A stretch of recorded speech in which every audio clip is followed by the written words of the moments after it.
system has been armed. Dragon, SpaceX, go for SpaceX Dragon, we're go for launch. Let's light this candle.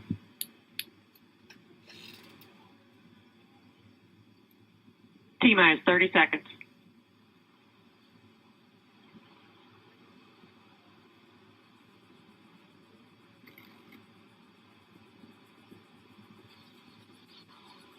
Stage 1 tanks pressing for flight.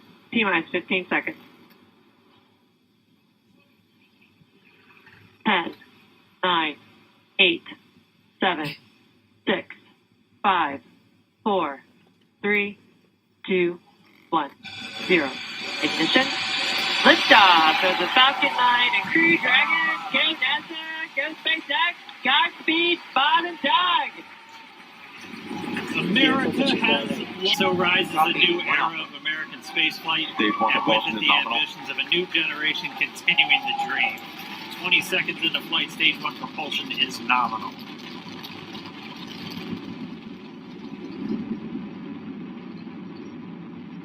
Plus 30 seconds into this historic mission. Flying crew on board Dragon and Falcon 9, and look at them go. Falcon power telemetry nominal. M1D throttle down. We're throttling down to get ready for the period of maximum dynamic pressure. We're in the throttle lock. Reports say all systems are go. Supersonic. We've exceeded Mach 1 on the Falcon 9. M1D throttle up. We're throttling back up to full power as we're through max Q. Copy, 1 Bravo. And we heard that 1 Bravo call out. That's just the second abort zone that they're in. They'll continue to be on this until the first stage has done its job and they switch over to the second. At this point, Bob and Doug pulling about 2.3 Gs, 2.3 times the Earth's gravity, already moving at over 1,500 miles per hour. We've heard the call out for MVAC engine chill. That's getting the MVAC engine ready to light. That'll come at about 2:44 into flight. Right now, everything continuing to look good. Next major event coming up is going to be the triple. We'll have main engine cutoff of the 9 first stage engines, stage separation, and then ignition of the second stage engine to continue to carry astronauts into orbit. Coming up in about 20 seconds. M1D throttle down.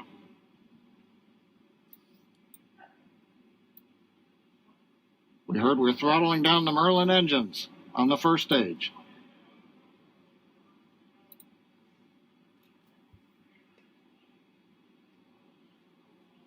And we have Miko. Miko. 2 Alpha. Falcon stage separation confirmed. Copy, 2 Alpha. MVAC ignition.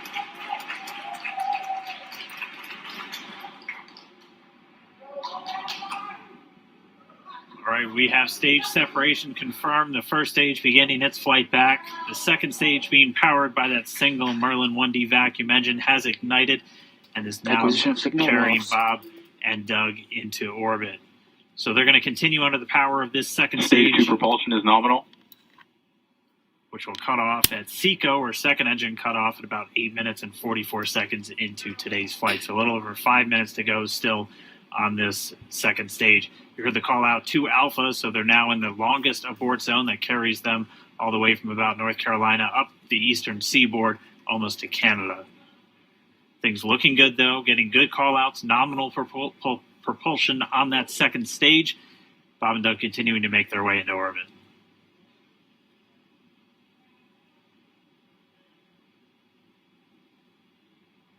Dragon SpaceX nominal trajectory. Acquisition of signal in Bermuda. SpaceX Dragon, nominal trajectory. All right, here in nominal trajectories, the Dragon pointed in the right direction, continuing to make their flight uphill. Heard acquisition of signal Bermuda. That's one of the other ground stations that they're using to get telemetry and data back from this spacecraft. Stage 2 propulsion is still nominal.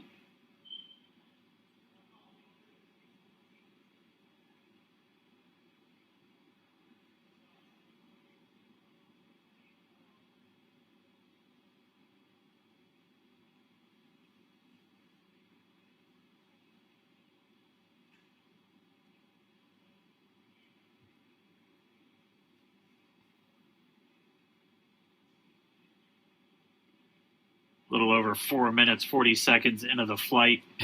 Bob and Doug flying at more than 5,600 miles Dragon per hour. SpaceX nominal trajectory. Already almost 200 miles downrange from the Kennedy Space Center. Nominal trajectory continuing.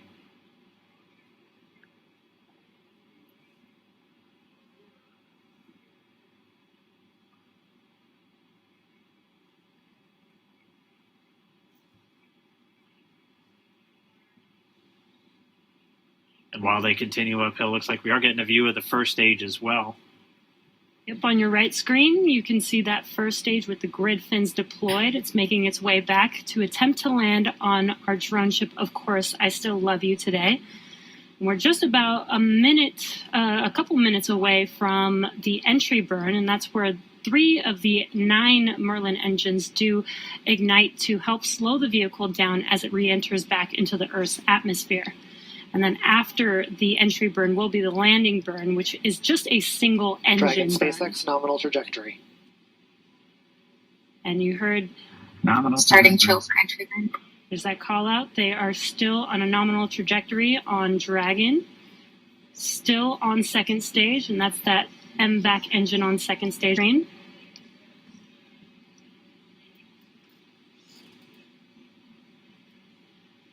Again, on your right screen is that first stage booster coming back towards our drone ship. Of Course, I Still Love You. We're about a minute away from entry burn. Meanwhile, that second stage continuing to power Dragon into orbit. Again, if you're keeping an eye on that timer, that's going to continue to burn until 8 minutes and 44 seconds into flight. So a little over 2 minutes from now, we'll hear the call out SECO. It'll then be a little Stage under, 2 propulsion is still good. A little over 3 minutes until Dragon separates from the second stage of the Falcon 9 after the upper Dragon stage gets a SpaceX chance. nominal trajectory. Dragon copies. Nominal trajectory. Continuing to check in with Bob and Doug as 3. Just about 10 seconds away from that first stage, starting that entry burn on your right screen. We should be able to see that view live. Stage 1 entry burn startup.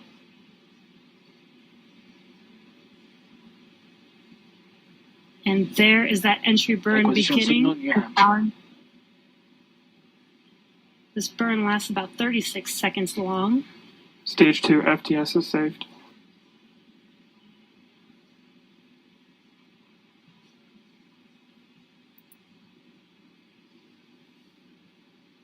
While that entry burn continues, we're just about a minute away from SECO. We'll have a number of events all happen in rapid succession.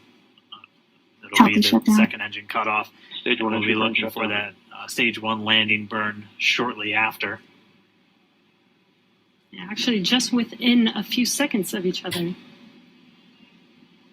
Such a cool view on your left screen, seeing Bob and Doug on Dragon. Right now, you can see the displays that they are seeing right now themselves. Terminal guidance. I'm back. We are coming up 5 seconds or so away from SECO, or second engine cutoff. This is also the point where Bob and Doug are experiencing their highest G-force. We're seeing the counter tick up to right about Stage 1 1.8. entry transonic. Copy Shannon. You heard Shannon, so that just means they're in their final abort zones. If they were to abort at this point, it would either be an abort to orbit or to land off the coast of Ireland. Standing by for second Stage 1 landing cutoff startup. confirmation. I'm back throttle step. I'm back shutdown. Stage 1 landing layer. Confirmation of SECO's second engine cutoff. We are waiting for our first stage to make its way to our drone ship. Of Course, I Still Love You. Dragon SpaceX nominal orbital insertion. Did get confirmation of nominal Dragon orbital copies. insertion. Nominal Stage 1 orbital landing layer insertion. deploy. And what you're seeing on your screen is a live view of our drone ship, where our first stage will be coming down. Looks like we lost that live view, but we'll wait for confirmation of that landing shortly here. Falcon 9 first stage is successfully landed. And aboard there you course can see after on your screen, Falcon 9 has landed. This is the first Falcon 9 to carry Acquisition signal humans to implemented. orbit, so very exciting for us. And as you can see on your right screen, Bob and Doug are still making their way to their targeted orbit. M1D to recovery 1. So exciting today. M1D. It doesn't stop. It does not stop. All right, we did hear again that call out, good orbital insertion, so that means Falcon 9 and Dragon right now exactly where they're supposed to be. M1D to FRC on recovery 1. And it's right at about 12 minutes This is FRC. when Can Dragon you will switch over separate. to ECF9? Looks like we saw a 0G indicator floating around there. I know Bob and Doug owe us a little bit about what exactly that is that they brought.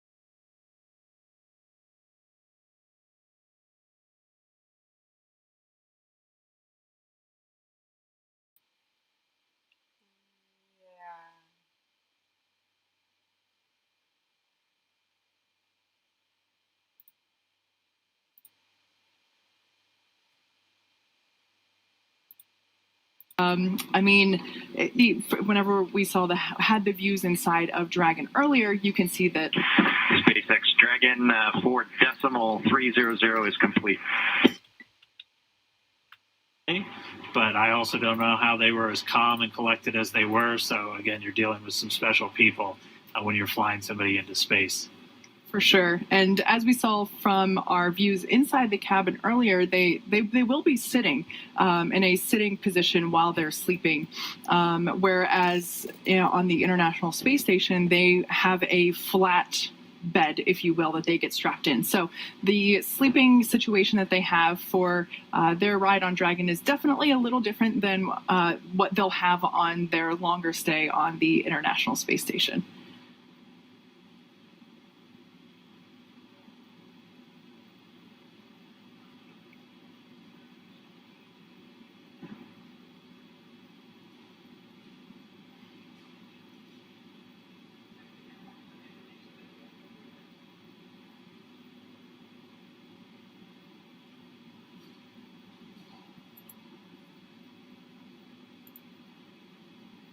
Just to walk you through quickly, we're looking live right now from Bob and Doug's destination, the International Space Station. They are scheduled to dock tomorrow, with that initial docking coming at 7:29 a.m. Pacific time. So over here on the West Coast, it'll be 10:29 a.m. over on the East Coast. It's about a 19-hour ride. It'll be 19 hours and 7 minutes if they dock directly on time from launch all the way to that docking.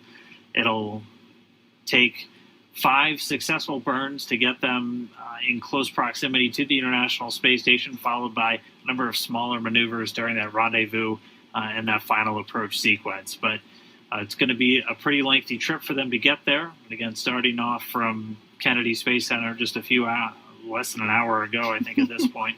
Time is starting to all flow together, but already moving in excess of 17,000 miles an hour as they continue to raise their orbit and chase down the space station.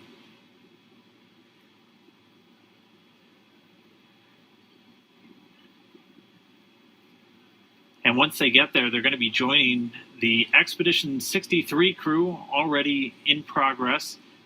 There's NASA astronaut Chris Cassidy, the current commander. He's on the right there of that photo. And then he is joined right now by 2 Russian cosmonauts, Anatoly Ivanishin and Ivan Wagner. They've been on board since they launched from the Baikonur Cosmodrome just several weeks ago. Right now, only a 3-person crew on board. That's one of the major reasons we wanted to get this commercial crew capability online, because we're no longer flying 4 Soyuz spacecraft a year. We're only doing 2 a year. And so we need these commercial spacecraft, Dragon now in orbit, and eventually the Boeing Starliner to begin carrying larger crews up to orbit. So they're going to be joining them. Chris Cassidy, the current commander of the space station, is going to welcome Doug and Bob on board. They'll be residing inside what we call the USOS segment. It's kind of the half of the station. Dragon SpaceX for suit drying, low priority.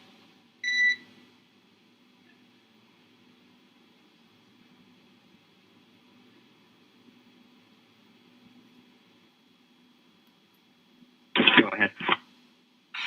Yeah, we just wanted confirmation that you are drawing suit 1 or suit 2 and seat 1, just because we're not seeing telemetry from umbilical.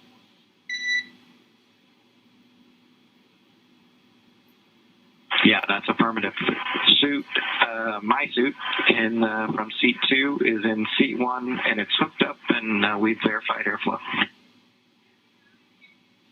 Copy. Thanks. And at this point, the crew is out of their suits and they're drying them, so they're actually reconnecting them to the umbilicals of the seats that they're not using. You heard them refer to seats 2 and 1.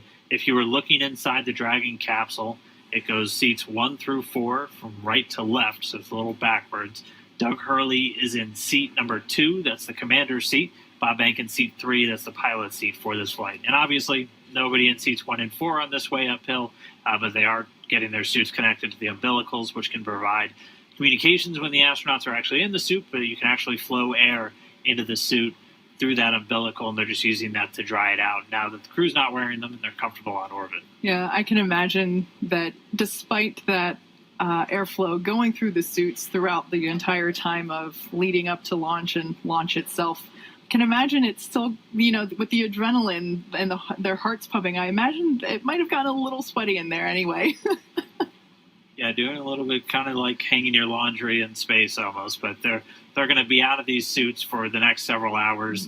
They'll be able to get a little bit more comfortable in the Dragon capsule. They will be wearing them again when it's time to dock, though. We typically have astronauts suit up anytime they're in a dynamic operation, so that's obviously a launch, anytime you're docking or undocking from a spacecraft, and then definitely on that re-entry and landing.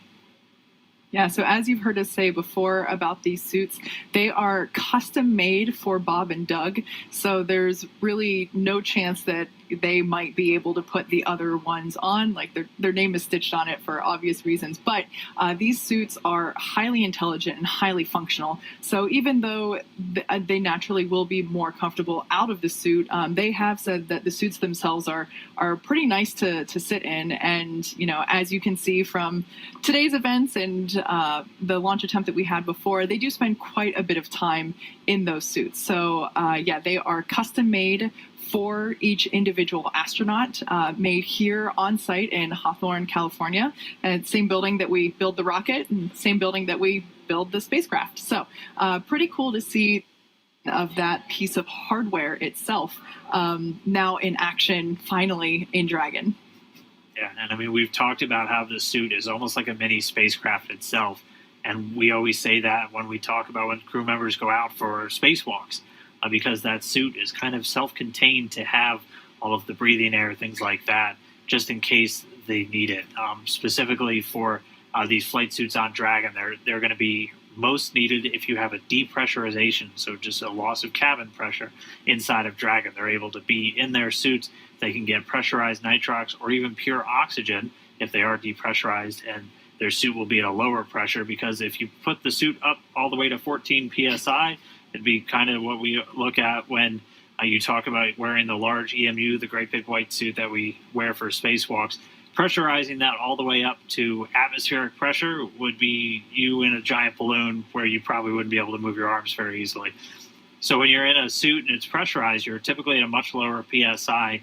I'm not sure what the SpaceX suits are at, but our EMUs are at about 4, and then you have to up the oxygen content in what you're breathing just to make sure you're still getting enough. So they'll be able to flow pure oxygen into those suits if required.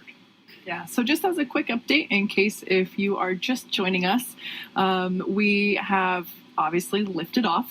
Bob and Doug are now on their way to the International Space Station, probably about an hour and a half into what will be a 19-hour journey in chasing down the space station. And we are approaching what is known as the Far Field Manual Flight Test.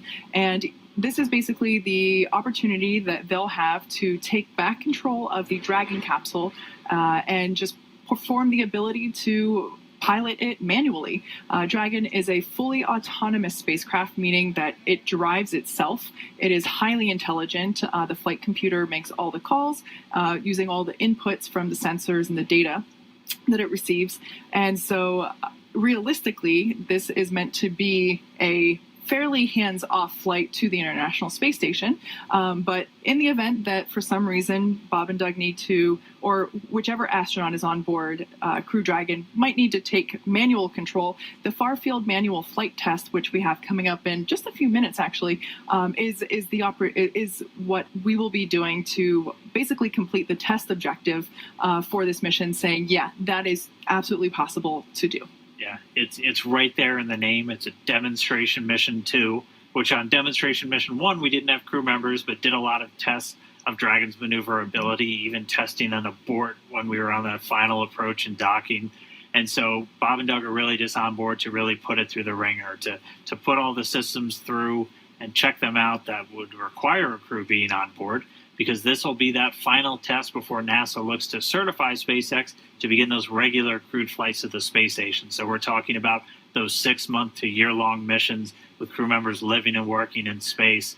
And we're looking at doing that later this year, as soon as we're wrapped up with Demo 2, as soon as a month after Bob and Doug return. We'll be looking for that next crew to go up. 3 NASA astronauts and 1 from our partner agency, JAXA, the Japanese Aerospace Exploration Agency. So things aren't slowing down. We're just at the very start of this mission. It's hard to think that we're already thinking forward to the next one this quickly, but that's just the nature of the business right now. Things Absolutely. are definitely picking up in space. Yeah, as SpaceX engineer myself, part of my job is to help NASA come in and certify the hardware that we're building. So I have been inside of the capsule that's now in space. I've been inside the capsule that, as Jessica Jensen mentioned earlier in the webcast, earlier this week was just in the Dragon Clean Room, which is down the hallway from us here, which is now in a different building for it to complete high pressure testing. But as someone that has spent the last 5 years working for this mission that we're executing today, it is so surreal to now be performing the parts of testing, of demonstrating with the astronauts. I still remember hearing the comms check on Wednesday of, just pre-flight, making sure that all different the key players in the mission were able to communicate back and forth, as well as to Bob and Doug. And I just got chills whenever I heard that tone of them communicating back and forth to mission control. Yeah, well, it was great to see them get off the ground today, and hopefully we see them in just about 10 minutes or so doing this flight test. So we're going to continue to follow along. Again, we're here for the duration. Dragon, SpaceX for timeline. Hopefully we get a call on how quickly we get that test right here.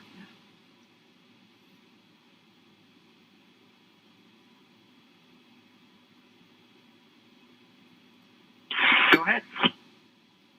Okay, just for awareness, we have the manual flight demonstration here in about 10 minutes.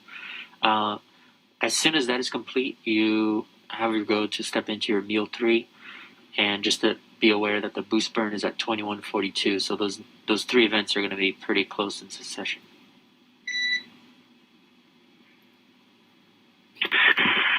Thanks for the update. Yeah, we were looking at that. I think we're just about changed, so we'll give you a go to come back on board here in about maybe 5 minutes or so. Copy that. We'll be standing by. And also, at your discretion, you can also de-stow the floater camera. And this is just prior to 2238.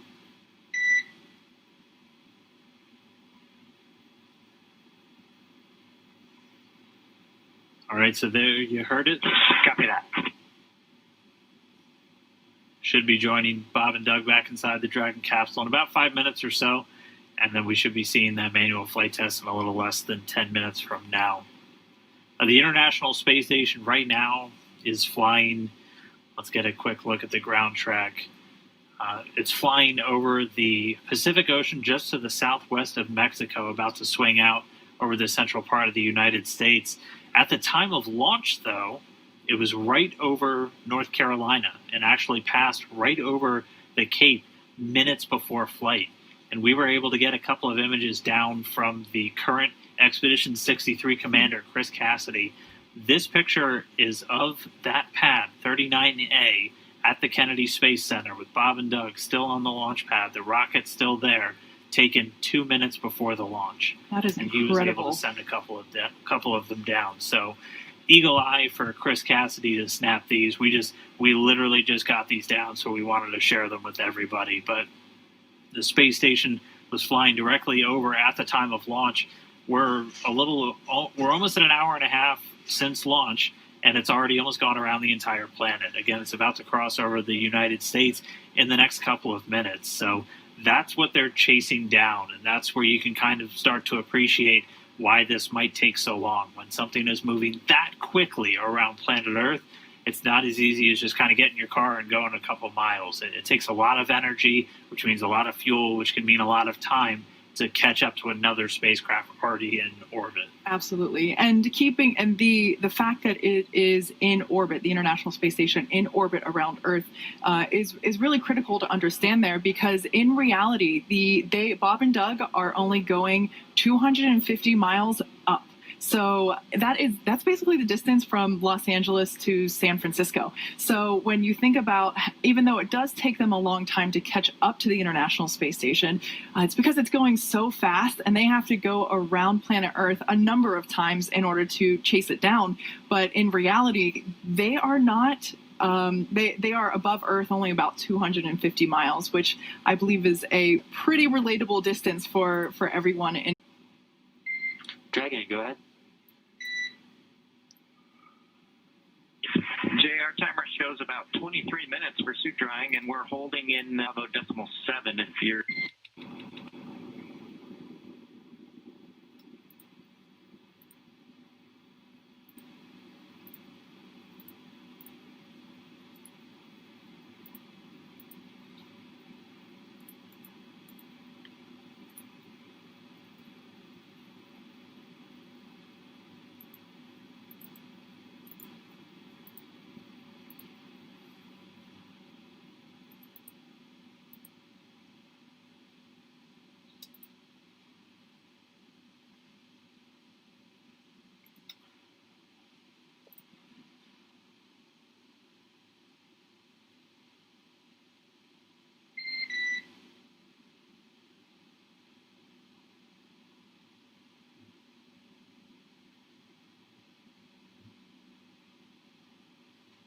Should be just about 5 minutes or so from that manual flight test. Again, we're just standing by and hopefully getting those views back inside Dragon with Bob and Doug. If you are just now joining us, we did launch successfully 3:22 p.m. Eastern Time. So it was a flawless ride uphill. We got them right into their initial orbit. We've already done the first of our 5 major burns to get to the International Space Station, that phase burn being done successfully on time. We're standing by for the manual flight test coming up in the next couple of minutes. SpaceX Dragon, you guys are welcome back on board anytime. Copy all. We'll be setting up for the manual piloting demo shortly. Okay, so that was Bob and Doug giving us to turn the cameras back on inside of Crew Dragon. And I did hear in one of the previous commands earlier that... And Jay, just a quick tag up, the detectors are all confirmed off OFF. Copy, confirmed off. I did hear earlier that they got the okay to unstow the floater cams. So maybe if we're lucky, we might get a little bit of a hello from Bob and Doug. Fingers crossed. It's going to be incredible to see this flight test, though, because, I mean, imagine if you were sitting in the cockpit of like an F-18 the first time somebody flew it or something. I mean, these are test pilots test piloting a spacecraft, and we're going to be looking right over their shoulder. And it's an incredible feel. Like, I'm really excited to see this and to just really be with them their whole flight up to space. They'll have this, and then we'll have another burn coming up in a little less than 50 minutes from now. That'll be the second one. Will be a boost burn to really raise up that orbit as they begin to chase down the International Space Station. Then for the rest of the day, the crew doesn't have a whole lot. They'll have their evening meal, which we'll go through in a little while, and then it'll be time for bed. They'll have about 8 hours scheduled for sleep, and then they'll be able to wake up tomorrow and do that final approach and docking to the International Space Station. So it's already been a long day for them. They've only got a few more things, and then they'll be able to kind of kick back and enjoy outer space for a little bit. Yeah. And like we said before, this far field manual flight test that's coming up, is the opportunity for them to is the opportunity for Bob and Doug to take manual control of the Dragon spacecraft, just to demonstrate that it is possible to do so in the event that they need to steer it themselves. This is a demonstration mission, so this far-field manual flight test is actually one of our big test objectives for this mission. So that'll be really exciting to see. But touching on the point that Dan said, which, by the way, that test should be coming up in a... And Dragon SpaceX, for awareness, we're back on board. Dragon copies. Welcome aboard. All right, so that was the confirmation that we should be getting camera views inside the cabin once again. And there we got them. So we can see they're looking at their touch screens, preparing for this manual test that will be coming up in about 30 seconds. Squeaky click.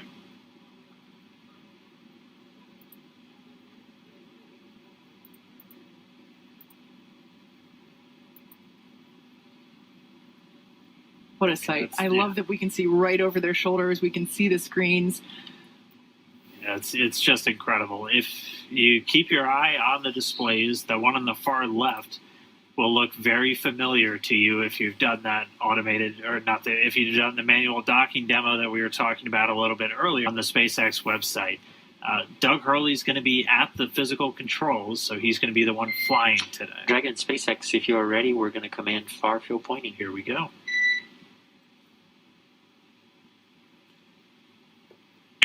We are ready. Copy. I'll give you the go after the transition is verified.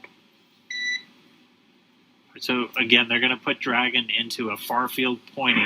Copy. So they're going to put it into a special configuration just to let the flight computer know that, hey, this manual flight test is happening, and then the flight computer won't be trying to fight it or adjust the attitude at any point during this. And again, all of the inputs that Doug is going to make as he's doing the manual flying, they're not going to send those final commands to the flight computer. So when they're done, the flight computer takes back control of the spacecraft, continues flying on its way to the station. Yeah, so I would imagine that right now they must be really excited to conduct this test. Bob and Doug are test pilots. This is what they live for. And for them to have the opportunity to test out a completely new vehicle, this upcoming test is certainly something that I'm sure they've been looking forward to. So we're just going to continue to stand by. We'll get this test started. We'll be hopefully over their shoulder the whole time, and we'll bring you the results after it's concluded.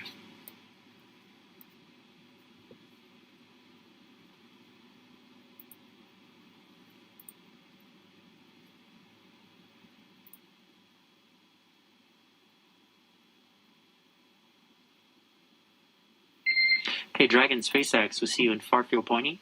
You are go to perform manual piloting test per 4.042, far field manual piloting. The test must be complete.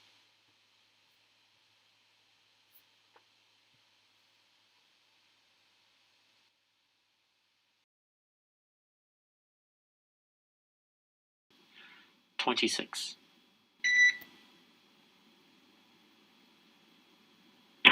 Okay, we copy. We've got to go for 4.0.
the Crew Dragon. They're in something called local vertical.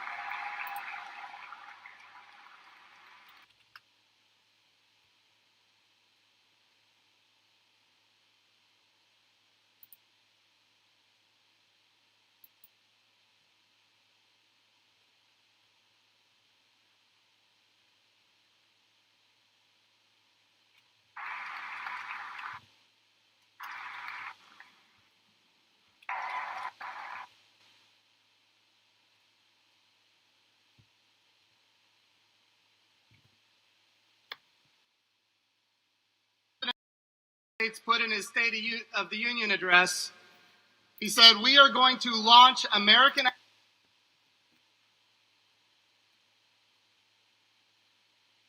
in the SpaceX team. We have delivered."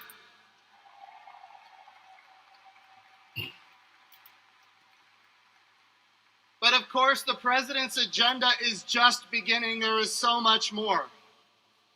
He turned around and he recreated a moon program. And he said, we're going to go to the moon for a purpose because we as a nation are going to get to Mars. And I will tell you, this area, this little agency we call NASA is excited about it. I want to tell you a quick story. My job is to introduce the Vice President of the United States, and I'm going to do that in just 1 second, but I have to take a moment. It was about 9 years ago, that the space shuttle Atlantis landed right here for the last space shuttle mission in the history of the United States. And the next day, 2,000 pink slips went out. And over the course of the next 2 years, this area went from 15,000 jobs down to 7,500 jobs.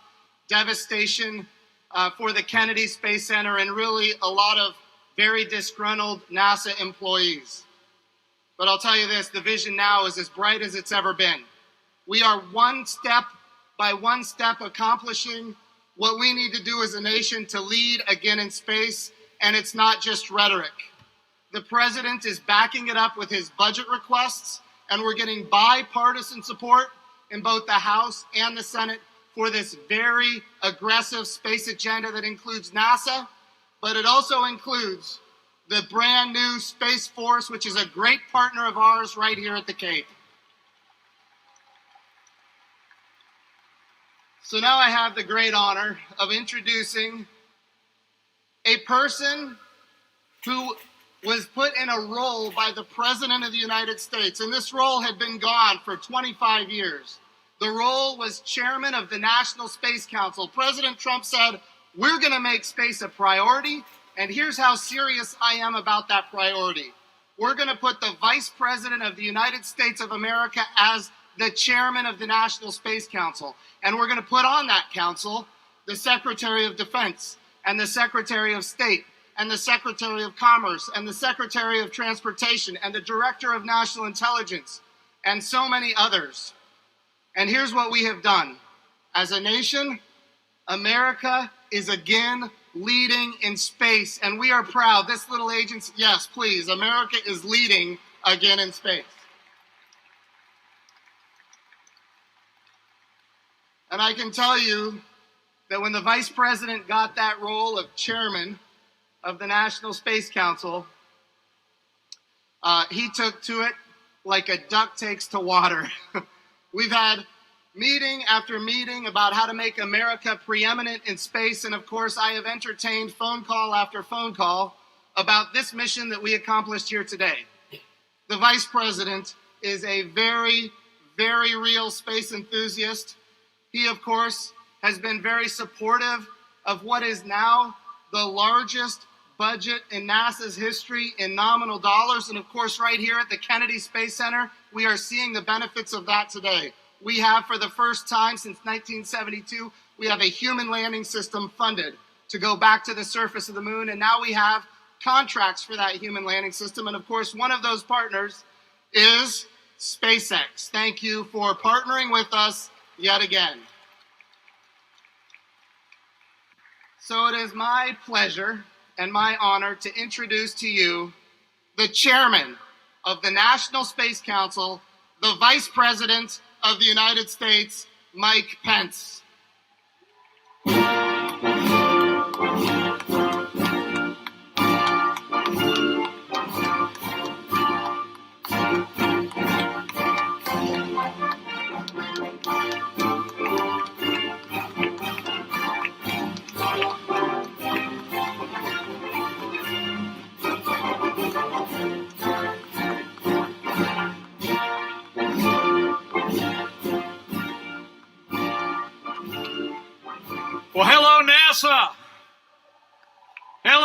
SpaceX. And hello, America's future in space. To the governor, to Leader McCarthy, members of the House and Senate, members of the Cabinet and the Joint Chiefs, to Jim Bridenstine and the incredible men and women of NASA and SpaceX, it is an honor and a joy for me to be here with the President of the United States at Kennedy Space Center on the day we made history. On the day American astronauts returned to space on an American rocket from American soil for the first time in nearly 10 years. You did it.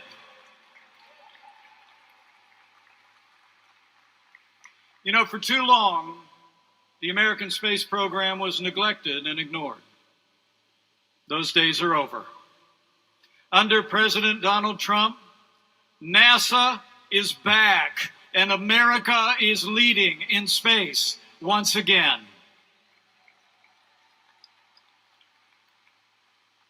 You know, it's been more than 50 years since our nation first set out to leave this planet and land American astronauts on the moon. And today, under this president, we begin a new mission to return to the moon and ultimately land American astronauts on the face of Mars.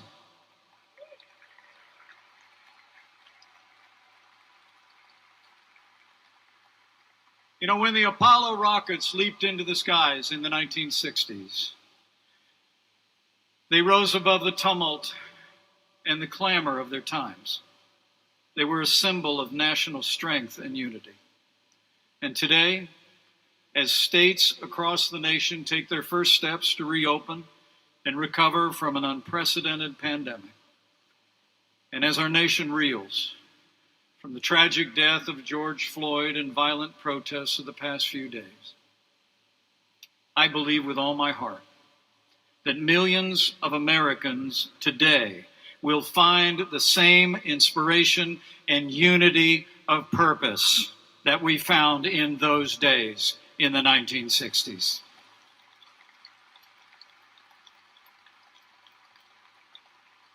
In America, every life matters. And there's no tolerance for racism or violence in the streets of this country. And as the president has made clear, we will honor the memory of George Floyd. Justice will be served. We will have law and order in our streets, and we will heal our land.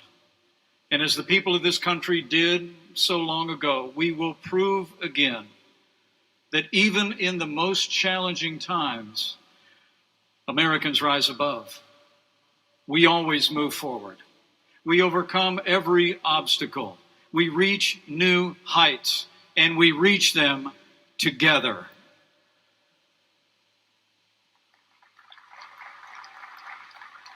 It's true. And in that spirit, today we begin a new era of human space exploration. And the credit goes to dedicated men and women all across this country, to the ingenuity and the hard work of the entire NASA team. America is proud of the men and women of NASA.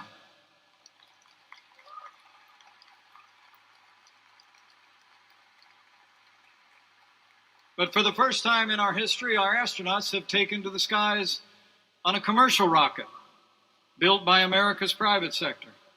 So join me in a vigorous round of applause for Elon Musk and the dedicated men and women of SpaceX. Job well done.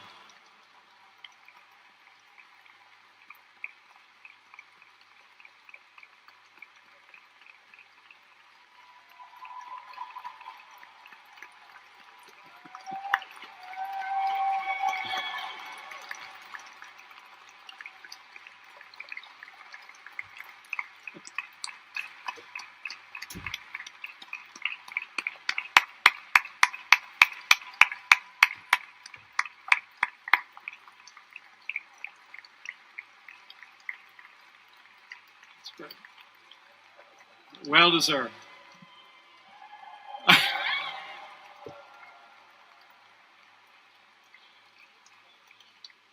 Thanks, Elon. And of course, none of this would have been possible without the personal courage and the unflinching skill of two American astronauts. One of them is an active duty colonel in the Air Force. He, like his crewmate, was accepted in the NASA Astronaut Corps in 2000. He served on several shuttle missions. The other was the first Marine pilot to fly the Super Hornet. He's logged hours in more than 25 aircraft. In fact, his second flight was the very last mission of the space shuttle from American soil in 2011. So would you join me in giving a vigorous round of applause to Commander Bob Behnken and Commander Doug Hurley. We are proud of our American astronauts.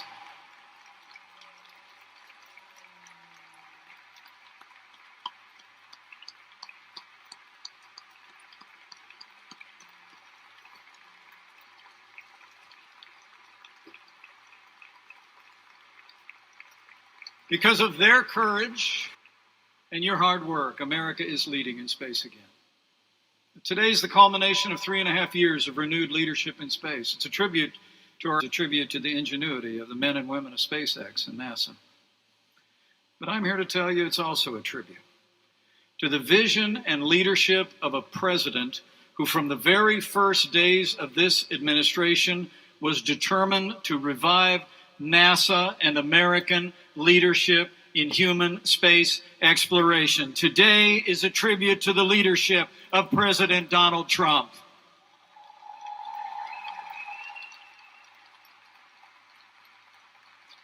As the president said in his inaugural address, we stand at the birth of a new millennium, ready to unlock the mysteries of space. And that's exactly what we're doing. The president revived the National Space Council after it lay dormant for 25 years. He brought together the best minds in and out of government to revive the American space enterprise. We reformed the National Space Traffic Management System. We streamlined regulations for the commercial use of space. And in 2017, President Trump made it the policy of the United States to return to the moon by 2024 and ensure that the first woman to set foot on the moon would be American astronauts. And we're on our way. And at the president's direction, we won't just go back to the moon. Mission Artemis is going to take us to the moon, and then America will take the next giant leap. And we're going to land American astronauts on Mars. So we're leading again for our prosperity, for our explorer's spirit, but we're also leading for the security of the American people. As nations around the world increase their investment in space, this president also took the decisive step to ensure that America remains as dominant in space as we are in land and air and sea, when he created the first new branch of our armed forces in more than 70 years, the United States Space Force. So the American people can be confident, after today's history-making launch, that we're just getting started. And under this president's leadership, with the courage of our astronauts, the ingenuity of NASA and private partners like SpaceX, the support of the American people, and God's grace, we'll never stop pushing to reach new heights, to go farther and faster and higher than ever before. We will inspire the world as America leads humanity into the vast expanse of space for generations to come.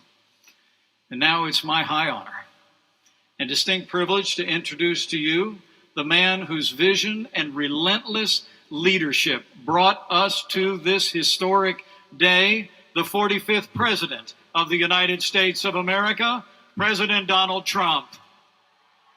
And I'm proud to be an American, where at least I know I'm free.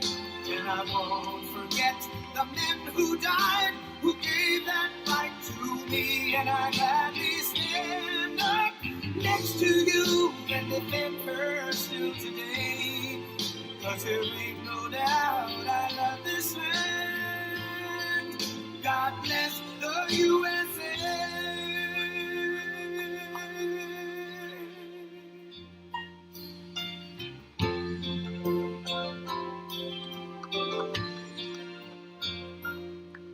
From the lakes of Minnesota to the hills of Tennessee, across the plains of Texas, from sea to shining sea, from Detroit down to Houston and New York to LA, where there's pride in every American heart, and it's time we stand and say that I'm proud to be an American. Well, thank you very much. Please, please. Big day is a big day. And I want to thank our great Vice President for your fearless and tireless commitment to fulfilling America's destiny in space. Thank you very much, Mike. Great job. Great job. We're also grateful to Mike's wonderful wife, Karen, for being here and for all she does for our country. Thank you. Thank you, Karen. Before going for an exciting day for all America in space, I want to say a few words about the situation in Minnesota. The death of George Floyd on the streets of Minneapolis was a grave tragedy. It should never have happened.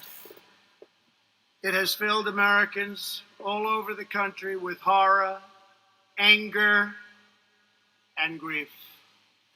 Yesterday, I spoke to George's family and expressed the sorrow of our entire nation for their loss. I stand before you as a friend and ally to every American seeking justice and peace, and I stand before you in firm opposition to anyone exploiting this tragedy to loot, rob, attack, and menace. Healing, not hatred, justice, not chaos, are the mission at hand.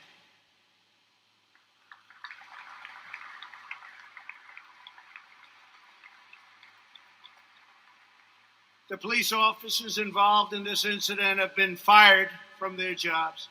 One officer has already been arrested and charged with murder. State and federal authorities are carrying out an investigation to see what further charges may be warranted, including against, sadly, the other three. In addition, my administration has opened a civil rights investigation, and I have asked the Attorney General and the Justice Department to expedite it. I understand the pain that people are feeling. We support the right of peaceful protesters, and we hear their pleas.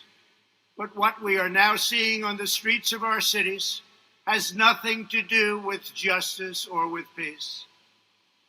The memory of George Floyd is being dishonored by rioters, looters, and anarchists. The violence and vandalism is being led by Antifa and other radical left-wing groups who are terrorizing the innocent, destroying jobs, hurting businesses, and burning down buildings.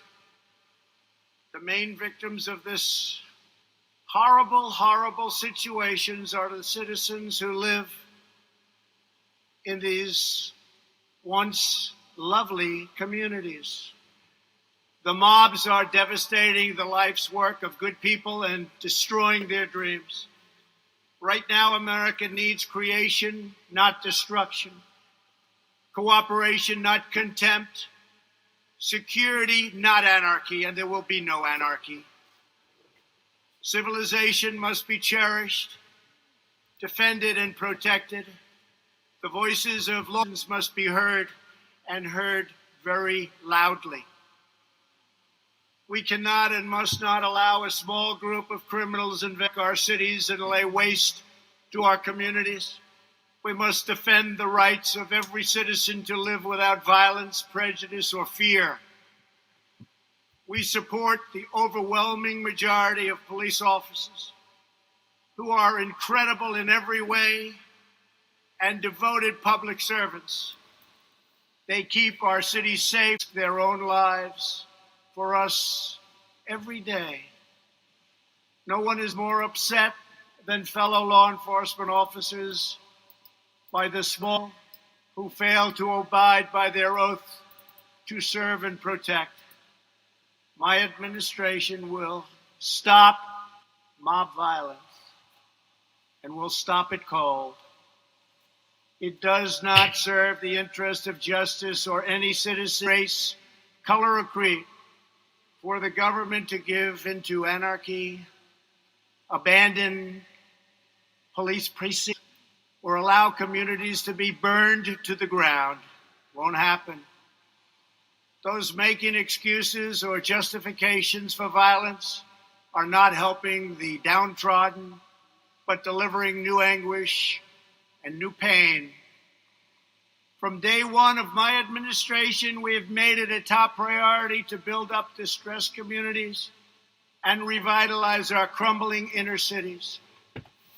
With Senator Tim Scott and many others to create opportunity zones, helping to draw a surge of new investment to the places in our country that need it most. We must all work together as a society to expand opportunity and to create a future of greater dignity and promise for all of our people. We must forge a partnership with community leaders, local law enforcement, and the faith community to restore hope. Radical left criminals, thugs, and others, all throughout our country and throughout the world, will not be allowed to set communities ablaze. We won't let it happen. It harms those who have the least, and we will be protecting those who have the least. The leadership of the National Guard and the Department of Justice are now in close communication with state and city officials in Minnesota, and we're coordinating our efforts with local law enforcement all across our nation. In America, justice is never achieved at the hands of an angry mob. I will not allow angry mobs to dominate. Won't happen. It is essential that we protect the crown jewel of American democracy, the rule of law, and our independent system of justice. Every citizen in every community has the right to be safe in their workplace, safe in their homes, and safe in our city streets. This is the sacred right of all Americans that I am totally determined to defend and will defend. My administration will always stand against violence, mayhem, and disorder. We will stand with the family of George Floyd, with the peaceful protesters, and with every law-abiding citizen who wants decency, civility, safety, and security. We are working toward a more just society, but that means building up, not tearing down, joining hands, not hurling fists, standing in solidarity, not surrendering to hostility. Moments ago, as we witnessed the launch of two great American astronauts into space, we were filled with the sense of pride and unity that brings us together as Americans. That same spirit which powered our astronauts to the moon has also helped lift our country to ever greater heights of justice and opportunity throughout our history. So today, as we mark a renewed commitment to America's future in space, a tremendous commitment it is, let us also commit to a brighter future for all of our citizens right here on Earth. When Americans are united, there is nothing we cannot do. From day one of my administration, we put America first.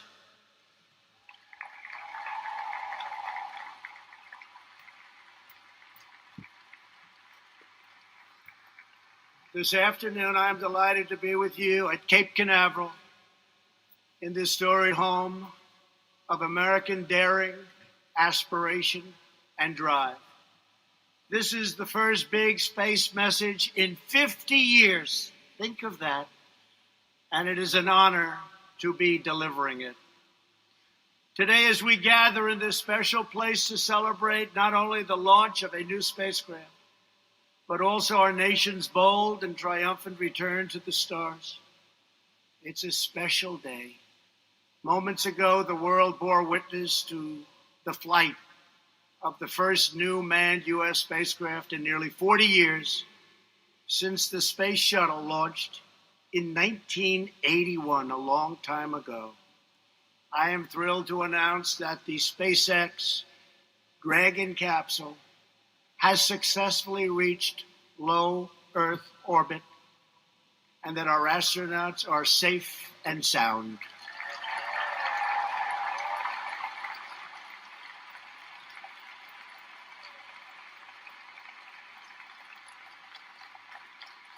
With this launch, the decades of lost years and little action are officially over.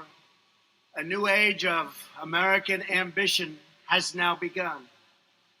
Past leaders put the United States at the mercy of foreign nations to send our astronauts into orbit. Not anymore. Today, we once again proudly launch American astronauts on American rockets, the best in the world, from right here on American soil.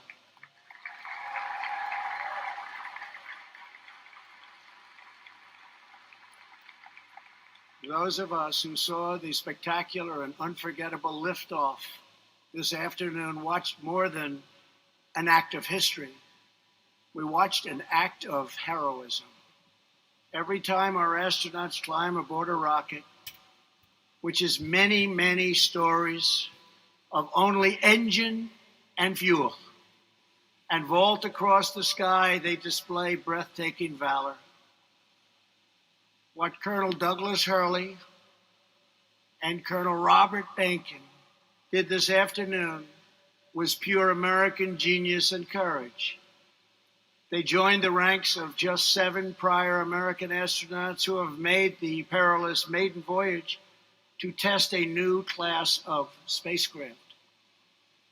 The names of Hurley and Benkin will stand in the history books alongside those of legends like Alan Shepard, Gus Grissom, John Young. Now these brave and selfless astronauts will continue their mission to advance the cause of human knowledge as they proceed to the International Space Station before returning to Earth. We wish them Godspeed on their journey, and as one proud nation, we salute their fearless service. Thank you, thank you. Thank you.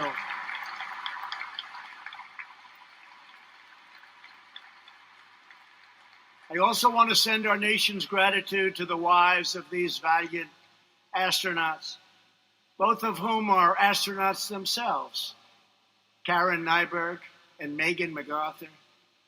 We join them in praying for our heroes' safe return. As you know, this spring our nation has endured the pain and hardship of a global pandemic. As we usher in a new era of manned spacecraft, we are reminded that America is always in the process of transcending great challenges. Our nation is blessed with limitless reserves of talent, tenacity, and resolve. The same spirit of American determination that sends our people into space will conquer this disease on Earth. Should have never happened. Nothing, not even gravity itself, can hold Americans down or keep America back. We are grateful to NASA Administrator Jim Bridenstine and Director of Kennedy Space Center Bob Cabana for welcoming us this evening. Very special. Thank you very much. Thank you. Thank you. Thank you. Great job. Great job. Come a long way in 3.5 years, Jim, haven't we? Huh? A long way. To the incredible men and women of NASA from here at Kennedy Space Center to the Johnson Space Center in Texas, so we love you too. From Brooks Station in Sandusky, Ohio. Thank you all for working so hard to make this day a reality. We have many other great days almost ready to happen. Also with us are many members of my cabinet, including our great John Ratcliffe. Thank you, John. Thank you. We have a great friend of mine, special man, ran a great campaign, Governor of Florida, Ron DeSantis. Thank you, Ron. Thank you, Ron. Your senators, Rick Scott and Marco Rubio. Thank you very much. Thank you. Thank you. Thank you. Leader Kevin McCarthy. Kevin, thank you very much. Great job you do, Kevin. And Representatives Matt Gaetz, John Rutherford, Michael Waltz, Bill Posey, Gus Bilirakis, Daniel Webster, Brian Mast, Elise Stefanik, Bill Flores, Brian Babin, Rodney Davis, Roger Marshall, and Stephen Palazzo. Thank you very much. Yes, thank you. What a great group of people. They're warriors. They're really warriors. They helped so much get this done and so many other things.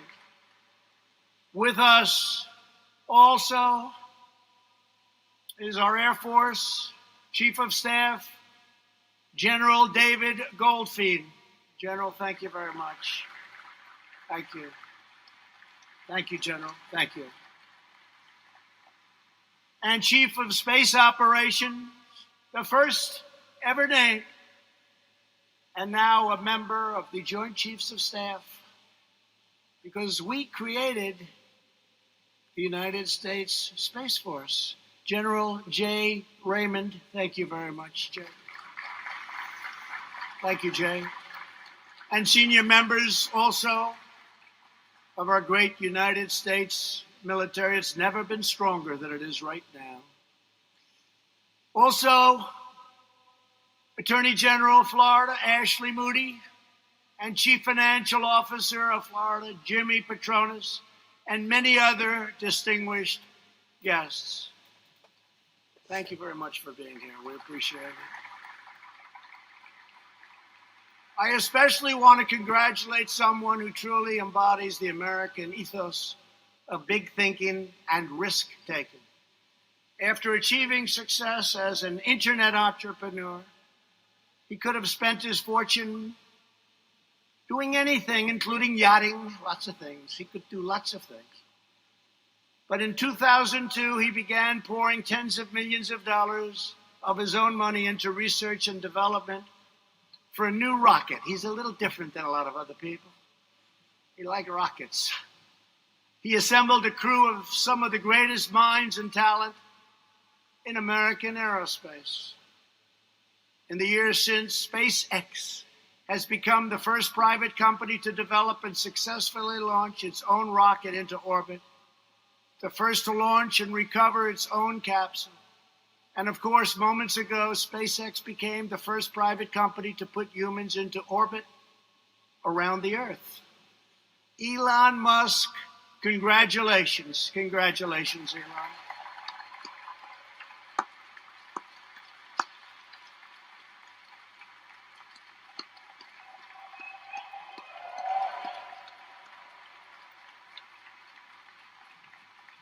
Thanks, Elon. For Elon and 8,000 SpaceX employees, today is the fulfillment of a dream almost 2 decades in the making. For years on end, they have worked hand in hand with NASA, sculpting aluminum, tightening valves, tuning nozzles, testing parachutes, and filling massive tanks with thousands and thousands of pounds of kerosene and liquid oxygen. Today, the groundbreaking partnership between NASA and SpaceX has given our nation the gift of an unmatched power, a state-of-the-art spaceship to put our astronauts into orbit at a fraction of the cost of the space shuttle, and it's much better. From now on, the United States will leverage the fast-growing capabilities of our commercial sector and the finest pieces of real estate on Earth, which you need very badly to send U.S. astronauts into space. Under NASA's Commercial Crew Program, we will use rockets and spacecraft designed, built, owned, and launched by private American companies at a fixed price for the American taxpayer. Today's launch makes clear the commercial space industry is the future.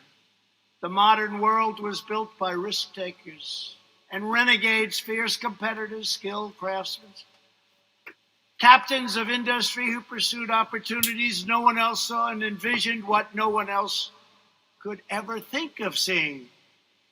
The United States will harness the unrivaled creativity and speed of our private sector to stride even further into the unknown. This launch also marks an exciting turning point for NASA. This agency will now focus its unmatched expertise like nobody's ever seen, and power and integrity to do what NASA does better than anyone else, and it's not even close. Embark on the most difficult, most daring, most audacious missions in the history of humankind. When I first came into office 3.5 years ago, NASA had lost its way, and the excitement, energy, and ambition, as almost everybody in this room knows, was gone. There was grass growing through the cracks of your concrete runways. Not a pretty sight, not a pretty sight at all.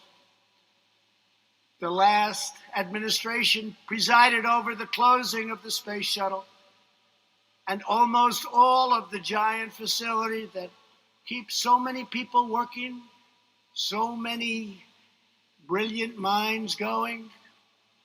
People were crying, they were devastated, but now it's the greatest of its kind anywhere in the world, and will get greater and greater with years to come. I promise you that.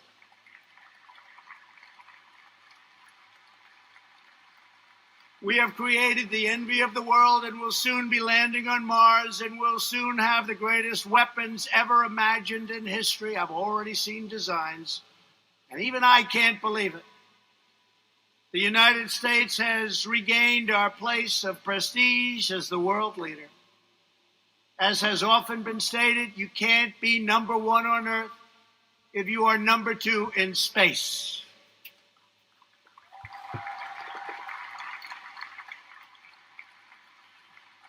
And we are not going to be number two anywhere.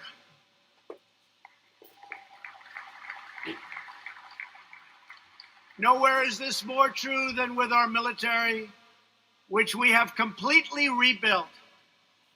Under my administration, we have invested $2.5 trillion in new planes, ships, submarines, tanks, missiles, rockets, anything you can think of.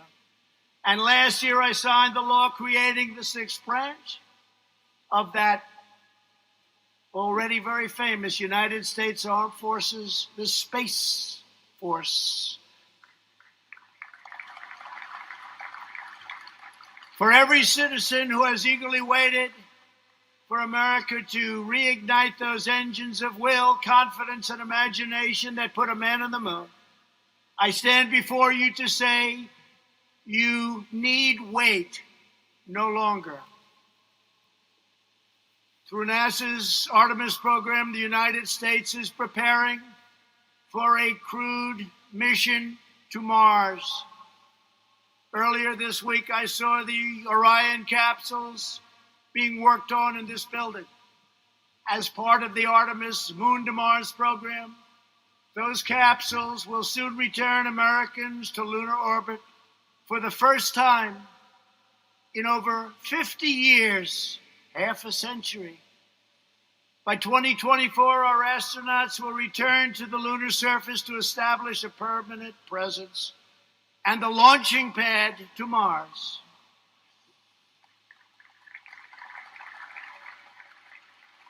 And the first woman on the moon will be an American woman, and the first nation to land on Mars will be the United States of America.